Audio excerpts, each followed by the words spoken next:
దేవుని పరిశుద్ధ నామమునకు మహిమ కలుగును గాక. కూడి వచ్చిన మీ అందరికీ యేసు ప్రభు నామములో నా ప్రేమ వందనాలు.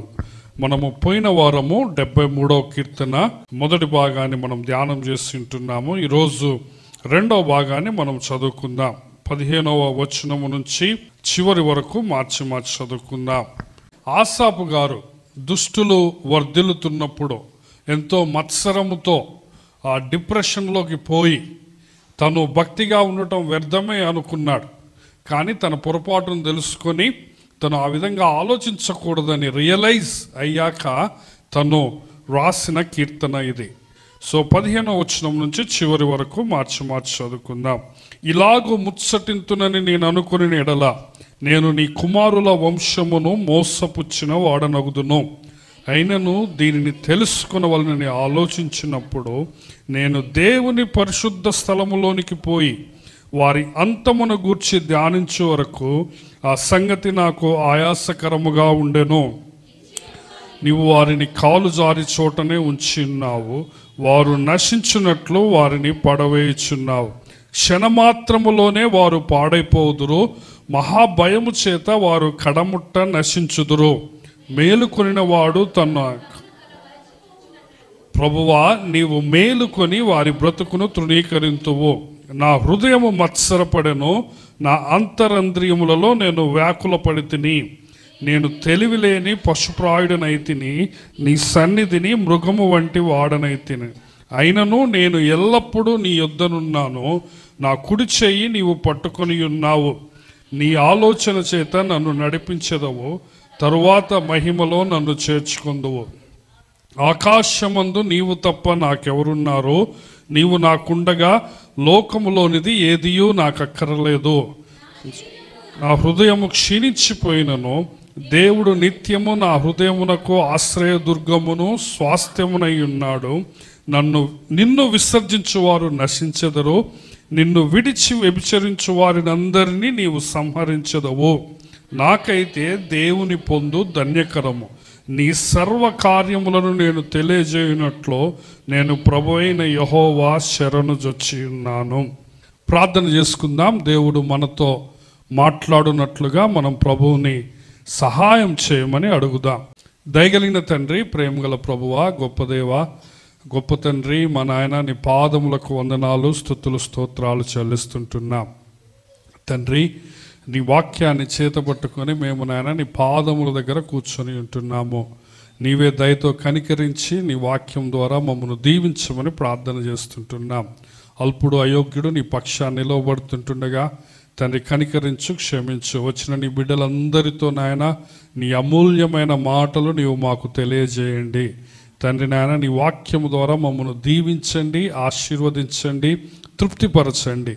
నీకే సమస్త ఘనత, మహిమ, ప్రభావములు చెల్లిస్తూ నాయన నీవే మమ్మను దీవించి ఆశీర్వదించుమని యేసు ప్రభు వారి శక్తిగల నామములో ఈ ప్రార్థనా మనవులన్నీ అడిగి పొందుకొని ఉన్నాము మా ప్రియ పరమ తండ్రి, ఆమెన్.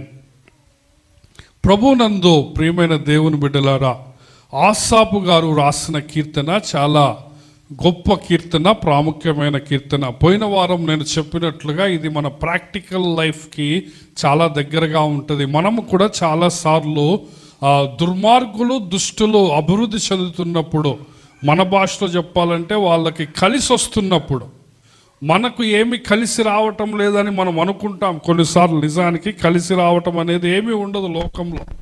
కానీ అదొక మాట. దేవుని నమ్ముకోని వాళ్లకు ధనవృద్ధి కలుగుతుందని చూసి, మనకు అప్పులు అవుతున్నాయని చూసి, లేకపోతే వాళ్ళకు శ్రమలు లేకుండా వాళ్ళకు చాలా ప్రశాంతంగా ఉన్నారట్లు మనకు అనిపిస్తుంది. మనకేమో కష్టాలు, సమస్యలు పెరుగుతున్నాయి అన్నట్లు మనకు అనిపించినప్పుడు మనం ఏమనుకుంటామంటే, ఇక నేను భక్తిగా ఉండటము వ్యర్థమే అనుకుంటాం, నేను చర్చికి పోవటం వ్యర్థమే అనుకుంటాం. లేకపోతే ఇంకొంతమంది ఇంకే రకంగా అనుకుంటారో తెలుసా, చర్చికి పోయేటోళ్ళు కూడా సరిగా లేరు. వింటున్నారా? చర్చికి పోయేటోడు ఎవడు సరిగా ఉన్నాడు? ఒక్కడు సరిగా లేడు. అందుకే నేను కూడా చర్చికి పోను. ఇది ఆసాపు గారి నేపథ్యం. చాలామంది మనము ఈ యొక్క సాతాను పెట్టే ఉచ్చులో పడతాం. సాతాను ఏం చేస్తాడంటే నిన్ను మనుషుల వైపు చూసేటట్లు చేస్తాడు. వింటున్నారా? సాతాను అనమాట నీకు ఆ విధంగా చెప్పి చచ్చిపోయేటోడు ఎవడు కరెక్ట్గా ఉన్నాడు,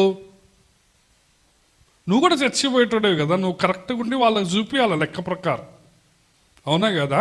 కానీ నువ్వు ఎట్లా మాట్లాడతావంటే అందరు కరెక్ట్గా ఉంటే చచ్చిపోయేటోళ్ళు అప్పుడు నేను కరెక్ట్గా ఉంటా అంటారు కదా. అందరు అట్లా అనుకుంటే ఏమవుతుంది, అవునా కదా? చచ్చిపోయేటోళ్ళు కరెక్ట్గా లేరు, చర్చికి పోనోడు మంచిగా ఉన్నాడు. వింటున్నారా? సో ఇటువంటి సాతాను ఉచ్చులో మాయలో ఆసాపు పడ్డాడు కదా. నేను కొన్ని విషయాలు మీకు జ్ఞాపకం చేస్తాను. చూడండి 3వ వచనం, భక్తిహీనుల క్షేమము నా కంటబడినప్పుడు గర్వించు వారిని బట్టి నేను మత్సరపడుతున్నా. భక్తిహీనులు క్షేమముగా ఉన్నారు, గర్వించు వాళ్ళు క్షేమముగా ఉన్నారు. ఏ విధంగా క్షేమముగా ఉన్నారట? 4వ వచనం, మరణమందు వారికి యాతనలు లేవు. వాళ్ళు చనిపోవడం కూడా ప్రశాంతంగా చనిపోతున్నారు, వారికి పుష్టిగా ఉన్నారు. విశ్వాసులకు కలుగు ఇబ్బందులు వారికి కలగట్లేదు. ఇతరులకు వచ్చినట్లు వాళ్ళకి రోగము తెగులు రావటం లేదు కదా. వాళ్ళు ఇంకా ఎగతాళి చేయొచ్చు, బలత్కారము చేత జరుగు కీడును గూర్చి వారు మాట్లాడు, గర్వముగా మాట్లాడతారు. 9వ వచనం చూడండి, ఆకాశము తట్టు వారి ముఖము ఎత్తుతారు. ఎత్తేమంటారట? 11వ వచనంలో, దేవుడు ఎట్లు తెలుసుకొనును, మహోన్నతునికి తెలివి ఉన్నదా అనుకుంటారట. దేవుడికి ఎట్లా అర్థం? అసలు దేవుడు అనేవాడు ఉంటేనే కదా. చచ్చిపోయేటోడు కూడా దుర్మార్గుడిగా ప్రవర్తిస్తుండు, వాడంతా బాగానే ఉంటాడు, వాడు వేషధారిగా ఉంటాడు. చచ్చిపోయాడు ఒక్కడు లేడు, ఒక్కడు కరెక్ట్గా లేడు. సో 12వ వచనం చూడండి, ఇదిగో ఇట్టివారు భక్తిహీనులు, వీరు ఎల్లప్పుడూ నిశ్చింత గలవారే ధనవృద్ధి చేసుకుంటున్నారు. సో భక్తిహీనులు అటు ఇటు ఉండేటోళ్ళకి బాగా డబ్బులు వస్తున్నాయి. మీ భాషలో చెప్పాలంటే బాగా కలిసి వస్తుంది, నాకేమో కలిసి రావటం లేదు. సో ఇవి ఎవరి మాటలంటే ఆత్మీయంగా దిగజారిపోతున్న, కాలు జారిపోతున్న వాని మాటలు. సో అందుకే ఏమంటున్నాడు 13వ వచనంలో, నా హృదయమును నేను శుద్ధి చేసుకొని ఉండుట వ్యర్థమే, నా చేతులు కడుగుకొని నిర్మలుడనై ఉండుట వ్యర్థమే, దినమంతయు నాకు బాధ కలుగుచున్నది, ప్రతి ఉదయమున నాకు శిక్ష వచ్చున్నది అంటున్నాడు. కాబట్టి చాలాసార్లు మనం ఈ 13, 14 వచనాల్లో స్ట్రక్ అయిపోతాం. వింటున్నారా యవనస్తులు? చాలాసార్లు మనము ఇక్కడ ఈ 13, 14లో స్ట్రక్ అయిపోయి ఇక నేను చర్చికి పోవటం వేస్ట్, ప్రార్థన చేయటం వేస్ట్, ఉపవాసం ఉండటం వేస్ట్, బైబుల్ చదవటం వేస్ట్, దేవుడికి కానుకలు ఇవ్వటం వేస్ట్, ఆరాధన చేయటం వేస్ట్, ఇదంతా వ్యర్థమే అనుకుంటా. నువ్వు అట్లా అనుకున్నావు అనుకో, సాతానుకి ఒక వికెట్ దొరికినట్టే, సాతాను ఒక వ్యక్తిని సంపాదించుకున్నట్టే, నిన్ను సాతానుడు తన బుట్టలో వేసుకున్నట్టే. నువ్వు ఎప్పుడైతే మనుషుల వైపు చూసి నీవు నీ విశ్వాస యాత్రలో నిరుత్సాహపడతావు, నేను మంచిగా భక్తిపరుడుగా నిర్మలుడుగా ఏ పాపము అంటకుండా ఉండటము వ్యర్థమే అని నువ్వు అనుకుంటావు. నేను కూడా ఇంకా దిగుతాను, నేను కూడా చేస్తాను, నేను కూడా అందరిలాగా ఎంజాయ్ చేస్తాను, నేను కూడా నా ఇష్టం వచ్చినప్పుడే చర్చికి పోతాను, నా ఇష్టం వచ్చిన టైంకే పోతాను అని నువ్వు ఎప్పుడైతే అనుకుంటావో, ఎవరు బుట్టలో నువ్వు పడినట్టు? సాతాను బుట్టలో పడ్డాడు. సో ఈ విధంగా సాతాను బుట్టలో ఆసాపు పడుతున్నాడు. ఆసాపు పెద్ద భక్తుడే ఈ విధంగా సాతాను బుట్టలో పడ్డప్పుడు నీవు నేను పడమా? నీవు నేను ఇంకా ఎంత జాగ్రత్తగా ఉండాలి? ఏమ్మా వింటున్నారా? మనుష్యుల వైపు చూశాడు, భక్తిహీనుల వైపు చూశాడు, వేషధారుల వైపు చూశాడు, వాళ్ళకన్నీ పచ్చగా ఉన్నాయి, మనోడికి ఏంటి అంతా కష్టాలు, శ్రమలు, కన్నీళ్ళు. కాబట్టి నేను భక్తిపరుడుగా ఉండటము వ్యర్థము అని డిసైడ్ అయ్యాడు. కానీ 15వ వచనంలో స్టోరీ మారిపోతుంది. బండి యూటర్న్ తీసుకున్నది అనమాట, పారాడైమ్ షిఫ్ట్ అంట. ఇంటర్వెల్ అయిపోయింది, ఇప్పుడు సెకండ్ హాఫ్కి వచ్చేసరికి స్టోరీ ఏమైపోయిందంటే మారిపోయింది కదా. చూడండి ఏమంటున్నాడు 15వ వచనం, ఇలాగూ ముచ్చటింతునని నేను అనుకుని ఎడల నీ కుమారుల వంశమును మోసపుచ్చిన వాడనగుదును అంటున్నాడు. ఇట్లా మాట్లాడదాం అనుకుంటే ఏమవుతుంది అంటున్నాడు, నేను పిల్లల్ని మోసం చేసిన అయితే. చాలాసార్లు కొంతమంది కడుపులోకి వచ్చిందంతా, మైండ్లోకి వచ్చిందంతా, హృదయంలోకి వచ్చిందంతా మాట్లాడుతుంటారు. మనసుకి ఏదనిపిస్తే అది మాట్లాడుతుంటారు. నిజానికి మనసుకు చెడ్డ ఆలోచనలు రావటం పాపమే అది. కానీ ఆ చెడ్డ ఆలోచనలు నువ్వు నోటితో మాట్లాడావనుకో అది డబల్ పాపం అవుతుంది. ఇట్లాంటి డిప్రెషన్ ఆలోచనలు నీ హృదయంలోకి వచ్చాయనుకో, చర్చికి పోవడం వేస్ట్, బైబుల్ చదువుకోవడం వేస్ట్, చేతులు కడుక్కోవడం వేస్ట్, ఎవడు కరెక్ట్గా ఉన్నాడు అని హృదయంలోకి వచ్చిందంటే నువ్వు పాపం చేసినావు. మళ్ళీ నువ్వు నోటితో చెప్పినావు అనుకో పక్కనోడికి, ఎన్ని పాపాలు అవుతున్నాయి అప్పుడు? 2 పాపాలు అవుతున్నాయి, డబల్ పాపం అవుతుంది. ఎందుకంటే నువ్వు పోయేది గాక, నువ్వు చెడిపోయేది గాక, నువ్వు పక్కనోడికి చెప్పి ఏం చేస్తున్నావు, వాళ్ళను కూడా చెడగొడుతున్నావు. నువ్వు పక్కనోడి దగ్గర పోయి చర్చికి పోవడం వేస్ట్, చేతులు కడుక్కొని నిర్మలుడనై ఉండటం వేస్ట్ అని అన్నావు అనుకో, ఆ వ్యక్తి మరలా ఇంకొకసారి చర్చికి రాలేదనుకో, నీ పాపం అప్పుడు ఎంత అవుతుంది అర్థమవుతుందా? కాబట్టి నీ హృదయంలోకి వచ్చిన తలంపులన్నీ నీవు నోట్లో నుంచి రానికూడదు. నోరు సామెతల గ్రంథంలో ఏమంటాడంటే నీ నోటు మీద చెయ్యి వేసుకో అంటాడు. మళ్ళీ మన పైకి తిరిగి ఏమంటాడు, నేను కడుపులో ఏది దాచిపెట్టుకోనన్నా, నేను స్ట్రైట్ ఫార్వర్డ్ అన్నా, నేను ముందొకటి వెనకొకటి మాట్లాడనన్నా, నోటికి నాకు ఏదొచ్చినా ఆగదన్నా, ఒకళ్ళలాగా నేను వెనక మాట్లాడనన్నా మనుషుల ముందు. కానీ నువ్వేం చేస్తున్నావంటే అలా ముచ్చటించటం వలన ఎవరిని మోసం చేస్తున్నావు అంటే చూడండి 15వ వచనంలో, నేను నీ కుమారుల వంశమును మోసం చేస్తాను. కొంతమంది పిల్లలు ఉంటారు, కుమారులు ఉంటారు, వాళ్ళ పిల్లలు ఉంటారు, వాళ్ళు ఈజీగా మోసపోతారు. నీలాంటి పెద్దోడు మాట్లాడిన మాటలు వాళ్ళు విన్నారనుకో, వాళ్ళు ఏమవుతారు, మోసపోతారు. నువ్వే పోయి చర్చి వేస్ట్, వాక్యం వేస్ట్, ప్రార్థన వేస్ట్, భక్తి వేస్ట్, కలిసి రావట్లేదని నువ్వు అన్నావు అనుకో, వాళ్ళు ఏమవుతారు, మోసపోతారు కదా. మత్తయి సువార్త 18వ అధ్యాయం 6వ వచనంలో ఒక మాట ఉంటుంది, నా యుద్ధకు వచ్చు ఈ చిన్న వారిని ఎవడైనను ఆటంకపరిస్తే వాడి మెడకు పెద్ద తిరగట రాయి కట్టి వాడిని మిక్కిలి లోతైన సముద్రములో పడవేయటం వాడికి మేలు అంట. చిన్న పిల్లలను, కుమారులను, కుమార్తెలను మోసం చేసి వాళ్ళని ఆటంకపరిస్తే నీకు మరణశిక్షే. దేవుని వాక్యంలో ఉన్నది మత్తయి సువార్త 18:6లో. కాబట్టి నీ మాటల వల్ల నీకంటే వయస్సులో చిన్నవాళ్ళు, నీకంటే ఆత్మీయ జీవితంలో చిన్నవాళ్ళు, కొంతమంది వయసులో పెద్దగా ఉన్నా కానీ విశ్వాస జీవితంలో చిన్నోళ్ళుగా ఉంటారు. నీవు దేవుని గూర్చి, మందిరం గూర్చి, వాక్యం గూర్చి, భక్తిని గూర్చి, యేసయ్యను గూర్చి నెగిటివ్గా మాట్లాడితే వాళ్ళు కూడా దాన్ని విని మోసపోతే వాళ్ళు నరకానికి పోతారు, నీకు మరణశిక్ష కదా. సో ఏమంటున్నాడంటే, నేను ఆ విధంగా ముచ్చటిస్తే నేను నీ కుమారుల వంశమును మోసం చేసిన వాడిని అవుతాను కదా. కొంతమంది వాళ్ళ తెలివినంతా ఉపయోగించి వర్ణిస్తారు. ఏ వేస్ట్, చర్చి ఏమున్నది, వాక్యం ఏముంది, దేవుడు ఏమున్నాడు, చచ్చిపోయినాక గాల్లో గాలి, మట్టిలో మట్టి, అప్పుడు పోయి ఎవడు చూస్తుండు, అప్పుడు చూసుకుందాంలే. సో ఇట్లా మాట్లాడటం వల్ల ఎవరు మోసపోతున్నారు, చిన్నపిల్లలు. కొన్ని రోజుల తర్వాత నువ్వు చర్చికి రావచ్చు కానీ వాడు అసలుకే రాడు, నీ మాటలు విన్నోడు. ఎంత నష్టం ఆలోచిస్తున్నారా చూడండి. అప్పుడు ఏమైందంటే 16వ వచనం, అయినను దీనిని తెలుసుకునవలనని ఆలోచించినప్పుడు నేను దేవుని పరిశుద్ధ స్థలములోకి పోయి వారి అంతమును గూర్చి ధ్యానించు వరకు ఆ సంగతి నాకు ఆయాసకరముగా ఉన్నది అంటున్నాడు కదా.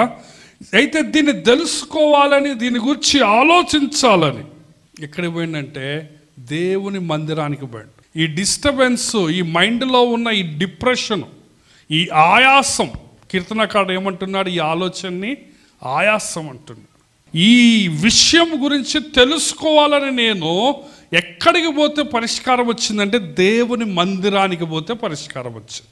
నేను దేవుని పరిశుద్ధ స్థలములోనికి పోయి వారి అంతమును గూర్చి ధ్యానించే వరకు ఆ సంగతి నాకు ఆయాస. ఏ సంగతి అంటే భక్తిహీనులకేమో క్షేమము, నీతిమంతులకేమో నష్టము. భక్తిహీనులకు పాపాత్ములకేమో క్షేమము, భక్తిగా ఉండే వాళ్ళకి దేవుని నమ్ముకున్న వాళ్ళకేమో క్షామము కదా. సో ఈ సంగతిని గూర్చి దేవుని మందిరానికి పోయినప్పుడే, దేవుని మందిరానికి పోయిన తర్వాతనే నాకు పరిష్కారం దొరికింది అంటున్నాడు. చాలా మంది దేవుని మందిరాన్ని నిర్లక్ష్యం చేస్తున్నారు. చాలా సమస్యలకు, చాలా ప్రశ్నలకు దేవుని సన్నిధిలోనే సమాధానం దొరుకుతుందండి. ఎక్కడ దొరుకుతుందండి సమాధానం చెప్పండి? దేవుని సన్నిధిలోనే, ఆయన మందిరములోనే సమాధానం దొరుకుతుంది. కాబట్టి నీవు మందిరాన్ని, దేవుని సన్నిధిని ఎప్పుడూ నిర్లక్ష్యం చేయకూడదు. ఎందుకంటే నీవు లోకానుసారంగా ఆలోచిస్తే నీ ఆలోచనలు ఇట్లనే ఉంటాయి. కానీ నువ్వు నిత్యత్వపు దృక్పథముతో ఆలోచించాలి. You should have a eternal perspective. ఈ లోక ప్రకారము నీవు ఆలోచిస్తే ఇదే విధంగా ఉంటుంది. ఏంటిది? దుర్మార్గులకేమో క్షేమము, నాకేమో క్షామము అన్నట్లుంటుంది. కానీ నువ్వు నిత్యత్వపు దృక్పథము కదా. లోకము, జీవితం అనేది ఈ లోకం వరకే కాదు. ఈ 5 ఏళ్ళు, ఈ 10 ఏళ్ళు, ఈ 20 ఏళ్ళు కాదు. జీవితం ఏంటిది? నిత్యత్వం. పరలోకం ఉంటుంది, నరకం ఉంటుంది. ఈ విషయాలన్నీ కూడా ఆసాపుకి దేవుని మందిరానికి పోయినాకనే అర్థమైంది. హల్లెలూయా. సో మన జీవితాలకున్న ఈ కొంచెం సమయములో కదా, ఈ కొంచెము ఇట్లాంటి డబ్బు గురించి మనము ఆలోచించి, ఈ సంవత్సరంలో దేవుడు దీవించిందా లేదా, ఈ సంవత్సరం నాకు నష్టం వచ్చిందా, లాభం వచ్చిందా అని నువ్వు చూసుకుంటే నువ్వు డిప్రెషన్లో పోతావు. కానీ నువ్వెప్పుడు కూడా నిత్యత్వములో గురించి ఆలోచించాలి. నీ చూపు ఎప్పుడు కూడా నిత్యత్వపు దృక్పథం కలిగి ఉండాలి. జీవితంలో కష్టాలు వచ్చినప్పుడు మందిరానికి దూరంగా పోతారు, మందిరానికి రారు. కానీ ఆసాపు ఏమి నేర్పిస్తున్నాడంటే, నీకు కష్టాలు, ప్రశ్నలు, అనుమానాలు, సందేహాలు వచ్చినప్పుడు నీవు దేవుని మందిరానికి రావాలి. ఏం చేయాలి చెప్పండి? దేవుని మందిరానికి వస్తే నీ సమాధానాలు దొరుకుతాయి. ఆసాపుకి ఆయాసం ఎక్కడ తగ్గిపోయింది? దేవుని మందిరానికి వచ్చినప్పుడు తగ్గిపోయింది. ఈ రోజున మందిరం అంటే చాలా నిర్లక్ష్యం ఉన్నది కొంతమందికి. నిర్లక్ష్యం ఉంటే నీ జీవితంలో సందేహాలు అదే విధంగా ఉంటాయి. నీ సందేహాలలో నీవేమవుతావంటే కొట్టుకొని పోతావు, సాతాను బుట్టలోకి పోతావు కదా. మనము హబకుక్కు గ్రంథం చూసినా ఇదే విషయం చూస్తాం. హబకుక్కు కూడా ఇదే ఆలోచనలో ఉంటాడు. దేవుని మందిరానికి పోతే సమాధానము దొరుకుతుంది. మనం 11వ కీర్తన గమనిస్తే 3వ వచనంలో ఏముంటుందంటే, పునాదులు పాడైపోతే నీతిమంతులు ఏమి చేయగలరు అంటాడు. కానీ 4వ వచనములో దేవుడు తన మందిరములో ఉన్నాడు అంటాడు. 11వ కీర్తన 3-4 వచనాలు. పునాదులు పాడైపోగా నీతిమంతులు ఏమి చేయగలరు? యెహోవా తన పరిశుద్ధాలయములో ఉన్నాడు. యెహోవా సింహాసనము ఆకాశమందున్నది. ఆయన నరులను అందరినీ కన్నులారా చూస్తున్నాడు. కీర్తనకారుడు 3వ వచనములో ఒక ప్రశ్న అడుగుతున్నాడు. పునాదులు పాడైపోతే నీతిమంతులు ఏం చేస్తారు? మోసాలు, అన్యాయాలు, అక్రమాలు, సమాజంలో నైతిక విలువలు పాడైపోయాయి. అక్రమకారులు, దౌర్జన్యకారులు, బలత్కారులు పెరిగిపోతున్నారు. When the foundations are destroyed, what the righteous can do అంటాడు. పునాదులు పాడైపోయాయి. పునాదే పాడైపోతే సమాజంలో పునాదులే లేవు. నిలబెట్టవలసిన పునాదే పడిపోతుంది. నీ స్కేలే తప్పు అయితే ఇంకా నువ్వు దేంతో కొలుస్తావు? పునాదులు పాడైపోతే నీతిమంతులు ఏం చేయగలరు? కానీ వెంటనే ఏమంటాడంటే 4వ వచనంలో, యెహోవా తన పరిశుద్ధాలయంలో, ఆయన సింహాసనము ఆకాశమందు స్థిరం. పునాదులు కదిలిపోయినాయి కానీ ఆయన సింహాసనం కదలలే. హల్లెలూయా. పునాదులు కదిలిపోయినాయి కానీ ఆయన మందిరం కదలలే. మందిరములో ఆయన సన్నిధి ఎప్పటికీ ఉంటుంది. పునాదులు పాడైపోయినంత మాత్రాన ఆయన మందిరంలో నుంచి వెళ్ళడు. ఆయన సింహాసనాన్ని వదిలిపెట్టలేదు. వింటున్నారా? నువ్వు చుట్టూ చూసినప్పుడు సమాజంలో ఏం నైతిక విలువలు లేవు, అంత ఘోరంగా ఉన్నది. పునాదులన్నీ పాడైపోయినాయి. ఇంకా మనం ఎట్లా బతుకుదాం అనుకుంటే నీకేం జ్ఞాపకం రావాలంటే దేవుడు తన ఆలయంలో ఉన్నాడు. ఆయన సింహాసనము స్థిరంగా ఉంది. ఆయన సింహాసనాన్ని వదిలిపెట్టి పోలేదు. నిర్గమకాండము 20వ అధ్యాయము నేను మొన్న చదువుతూ ఉంటే నాకు ఒక వచనము చాలా గొప్పగా అనిపించింది. నిర్గమకాండం 20వ అధ్యాయంలో 10 ఆజ్ఞలు ఇచ్చినాక సీనాయి పర్వతం మీదకి దేవుడు దిగి వచ్చిన తరువాత 24వ వచనంలో ఒక గొప్ప మాట అంటాడు. చూడండి, నిర్గమకాండము 20వ అధ్యాయం 24వ వచనం. నేను నా నామమును జ్ఞాపకార్థముగా నుంచు ప్రతి స్థలములోనూ నీ యొద్దకు వచ్చి నేను నిన్ను ఆశీర్వదించాను. పాత నిబంధనలో కూడా దేవుడు ఏమన్నాడంటే ఎక్కడెక్కడైతే బలిపీఠాలు కడతారు ఆ ప్రతి స్థలములోకి నేను వస్తాను అన్నాడు. నిజానికి పాత నిబంధనలో దేవుని ఆలయము, దేవుని సన్నిధి అంటే యెరూషలేములో ఉండే ఒకే ఒక్క ఆలయం. కానీ 10 ఆజ్ఞలు ఇచ్చిన ఆ రోజునే దేవుడు ఏమన్నాడంటే నా బలిపీఠం ఎక్కడుంటే ఆ ప్రతి స్థలములో నేను ఉంటాను అన్నాడు. హల్లెలూయా. ఆయన ప్రతి మన మందిరంలో కూడా ఆయన ఉన్నాడు. ఇక్కడ బల్లా ఉన్నది, ప్రభు రొట్టె ఉన్నది, ప్రభు యొక్క రక్తానికి సూచనగా ఉన్న ద్రాక్షరసం ఉన్నది. ఈ స్థలములో కూడా ఆయన ఉన్నాడని నువ్వు జ్ఞాపకం చేసుకోవాలి. దేవుడు ఏమన్నాడంటే ప్రతి స్థలములోను నా నామమును జ్ఞాపకార్థముగా ఉంచు ప్రతి స్థలములోనూ నేను వచ్చి నిన్ను ఆశీర్వదిస్తాను అన్నాడు. హల్లెలూయా. కాబట్టి దేవుడు ప్రతి స్థలములో, ప్రతి మందిరములో ఆయన ఉంటాడు. ఎక్కడ 2-3 నా నామమున కూడి ఉంటే వాళ్ళ మధ్యలో ఉంటానని ఆయన వాగ్దానం చేశాడు. హల్లెలూయా. కాబట్టి దేవుని బిడ్డలారా, మన మందిరంలో కూడా ఆయన ఉన్నాడు. ప్రభు ఆయన మందిరాన్ని నీవు జ్ఞాపకం చేసుకోవాలి. ఆయన మందిరాన్ని బట్టి నీవు ఆయనను ఆరాధించాలి. సో 73వ కీర్తన 17వ వచనము, నేను దేవుని పరిశుద్ధ స్థలములోనికి పోయి వారి అంతమును గూర్చి ధ్యానించు వరకు ఆ సంగతి నాకు ఆయాసం. 18వ వచనం, నిశ్చయముగా నీవు వారిని కాలు జారి చోటనే ఉంచి వారు నశించున్నట్లు వారిని పడవేయుచున్నావు కదా.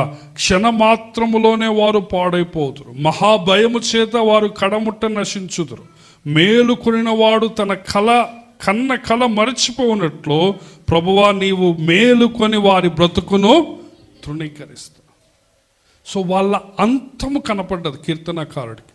ఆ యొక్క దుష్టుల అంతము కనపడదు. వాళ్ళట నిశ్చయముగా కాలు జారు చోటనే ఉన్నారట. మొట్టమొదట మనము 73వ కీర్తన 2వ వచనంలో గమనిస్తే ఆసాపు ఏమంటాడంటే నేను నా కాలు జారటము కొంచెమే తప్పింది అంటాడు. కాలు జారుటకు నా అడుగులు సిద్ధమయ్యానంటాడు. కానీ ఇక్కడ దుష్టుల గురించి ఏమంటున్నాడంటే వాళ్ళట నిశ్చయముగా కాలు జారుతున్నారట. అర్థమవుతుందా? నీతిమంతుడికి దుష్టులకు డిఫరెన్స్ అర్థమైందా? ఆసాపేమో కాలు జారటానికి సిద్ధంగా ఉన్నాడు, కానీ దేవుడు తప్పించాడు. దుష్టులు ఏంటంటే నిశ్చయముగా వాళ్ళు నశించడానికి సిద్ధంగా ఉన్నారు. క్షణంలో వాళ్ళు పాడైపోతారు. మహాభయము కదా.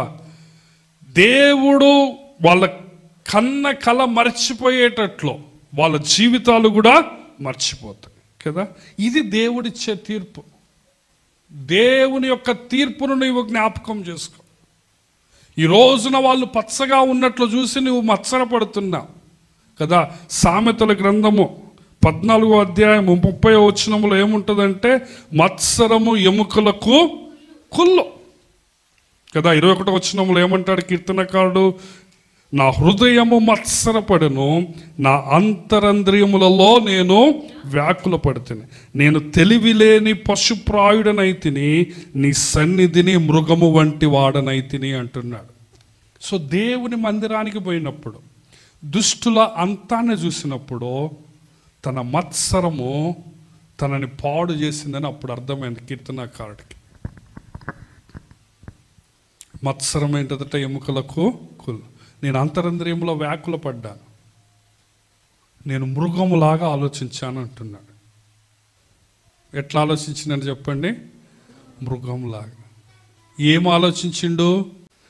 వెరీ గుడ్, నీతిగా ఉండటము వ్యర్థం అనుకున్నాడు. ఇది మృగములాగా ఆలోచించిన అన్నాడు. ఏమన్నాడంటే, దుష్టులో పచ్చగా ఉన్నారు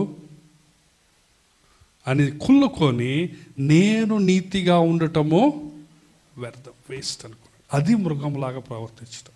సో నీ మనసులో ఎప్పుడైనా ఆలోచనలు వస్తే నువ్వు ఎవరిలాగా ఆలోచిస్తున్నావో, ఎప్పుడైనా నీకు అట్లా అనిపించింది అనుకో, వాడు మంచినే ఉన్నాడు, చర్చికి పోనాడు, నేను చర్చికి పోవడం వేస్ట్ అని నీకు అనిపించింది అనుకో, ఎవరిలాగా ఆలోచిస్తున్నావు నువ్వు?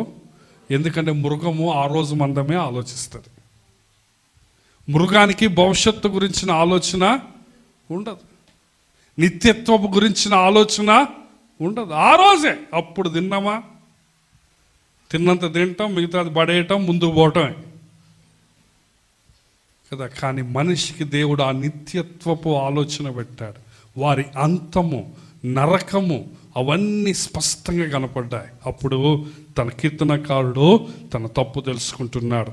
ఏమంటున్నాడు? నా హృదయం మత్సరపడిన, నా అంతరంద్రియములో నేను వ్యాకుల పడితేనే, నేను తెలివిలేని పశుప్రాయుడినైతిని, నీ సన్నిధిని మృగము వంటి వాడనైతిని, అయినను నేను ఎల్లప్పుడూ నీ యొద్దను, నీ కుడి చేయి నన్ను పట్టుకుని. అయినను అనండి అందరూ. ఈ రోజున నీవు కాలు జారే ప్లేస్కి పోయినా, నువ్వు మృగంలాగా ప్రవర్తించిన, అయినను దేవుడు నిన్ను పట్టుకున్నాడు. హల్లెలూయా. అది దేవుని కృప. క్రిస్మస్ అంటేనే ఇది. మనం ఎంత దుర్మార్గులంగా ఉన్నా కానీ దేవుడు ఏం చేసిండు? మన కోసము దిగివచ్చు. హల్లెలూయా. ఏమంటున్నాడంటే, నీ ఆలోచన చేత నన్ను నడిపిస్తా, నా కుడి చెయ్యి నువ్వు పట్టుకొని ఉన్నా.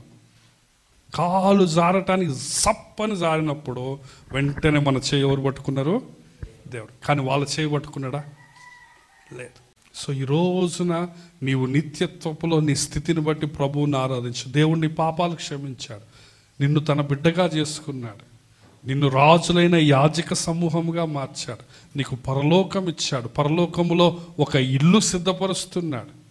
దేవుడు నిన్ను ఆ విధంగా దీవించాడు. కాబట్టి నీవు ప్రభువుని ఆరాధించాలి. చూడండి ఏమంటున్నాడు 25, ఆకాశమందో నీవు తప్ప నాకెవరున్నా, నీవు నాకుండగా ఈ లోకములోనిది ఏదియో నాకు అక్కర్లేదు. హల్లెలూయా. ఇంతసేపు నాకెవరు లేరు అనుకున్నాడు, కానీ ఇప్పుడు ఏమంటున్నాడు?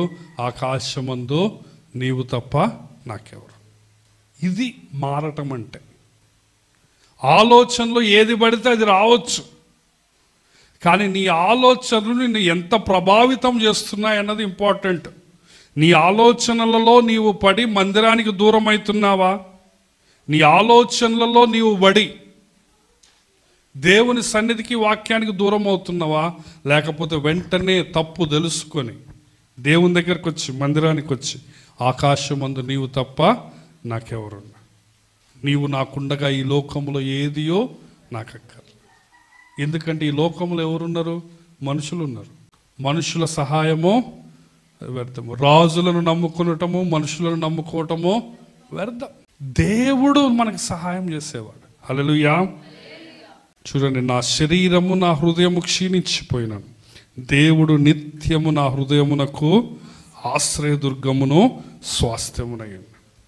నిన్ను విసర్జించువారు నశించెదరు, నిన్ను విడిచి వ్యభిచరించు వారందరినీ నీవు సంహరించు. నువ్వు అనుకోవచ్చు వాడికి ఫుల్ డబ్బు ఉన్నది అనుకోవచ్చు కదా. లూకా సువార్త 12వ అధ్యాయంలో కూడా ఒకడు ఇట్టనే అన్నాడు. ఫుల్లుగా పంట పండింది వాడికి, కొట్లలో పెట్టుకున్నాడు. నా ప్రాణమా తినుము, త్రాగుము, సుఖించుము, ఒక 50 ఏళ్ళు దాకా తరాలు తరాలు తిన్నా తరిగిపోదు, నాకేంది అనుకున్నాడు. దేవుడు ఏమన్నాడు? ఈ రాత్రి నేను నిన్ను, నీ ప్రాణమును అడిగితే నీ పరిస్థితి ఏందిరా అన్నాడు. ఒకడు లోకమంతయు సంపాదించుకొని తన ప్రాణం కదా.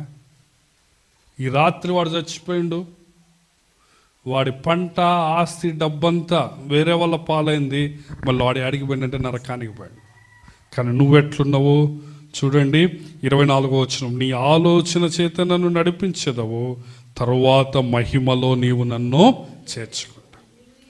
ఈ లోకంలో ఉన్నప్పుడు దేవుడు నిన్ను తన ఆలోచన చేత నడిపిస్తాడు, తర్వాత నిన్ను ఆయన పరలోకంలోకి తీసుకుంటాడు. అందును బట్టి నువ్వు ప్రభువుని ఆరాధించాలి. కాబట్టి ఆకాశమందు నీవు తప్ప నాకెవరున్నారు, నీవు నాకుండగా లోకంలోది ఏది నాకు అక్కరలేదు. నా శరీరము హృదయము క్షీణించిపోయినా దేవుడు నిత్యము నా హృదయమునకు ఆశ్రయదుర్గమును స్వాస్థ్యము. నిన్ను విసర్జించువారు నశిస్తారు. దేవా నీవు వాళ్ళని శిక్షిస్తావు. కానీ 28వ వచనం ఏమంటున్నాడు చూడండి, ఆసాపు ఏ విధంగా ముగిస్తున్నాడు, నాకైతే దేవుని పొందు ధన్యకరం, నేను నీ సర్వ కార్యములను తెలియజేయునట్లు నేను ప్రభువైన యెహోవా శరణు జొచ్చి ఉన్నాను. హల్లెలూయా. చూడండి, ఎంత డిప్రెషన్లో ఉన్నవాడో ఎంత ఆనందంలోకి పోయాడు. దేవుని సన్నిధిలో ఇప్పుడు ఆనందిస్తున్నాడు. మందిరానికి వచ్చాడో బ్రతుకు మారిపోయాడు. హల్లెలూయా. అందుకే మొదటి వచనంలో ఏమంటాడు చూడండి, ఇశ్రాయేలు ఎడల శుద్ధ హృదయుల ఎడల నిశ్చయముగా దేవుడు దయాళుడయ్యాడు. ఈ 73వ కీర్తన రోజు చదువుకున్నా కానీ ఎన్నో కొత్త విషయాలు తెలుస్తాయి కదా.